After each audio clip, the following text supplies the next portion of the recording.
గుడుగా, సగటు అభిమానిగా ప్రేక్షకులు చిరంజీవి గారిని ఎలా అభిమానిస్తారో అలా మాట్లాడుకుంటే, డైలాగ్‌ని చాలా కూల్‌గా మాట్లాడుతున్నట్టు, చాలా క్యాజువల్ బాడీ లాంగ్వేజ్‌తో మాట్లాడాలంటే, దానికి ఇన్స్పిరేట్ చేసింది చిరంజీవి. ఒక బాధని, ఒక ఎమోషన్‌ని, కంటి నుండి నీళ్లు బయటికి రాకుండా, ఆర్ద్రతతో మనందరిని ఏడిపించగలగాలంటే చిరంజీవి.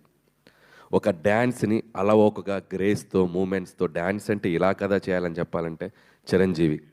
100 మంది ఎదురుగా ఫైటర్స్ నుంచుంటే చాలా యాటిట్యూడ్‌తో ఇలా నుంచొని ఒక చిన్న సిగరెట్ ఎలిగించాలంటే, ఒక బాసిజం చూపించాలంటే చిరంజీవి.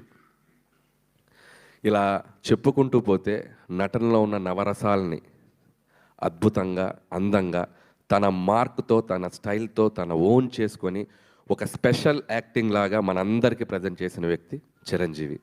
సో, అలాంటి ఒక చిరంజీవి గారికి ఒక కథ రాయాలంటే ఒక పెన్ను మొదలెడితే సో, ఈ డాట్స్ అన్నిటిని కలుపుకుంటూ వెళ్ళిపోయాను నేను.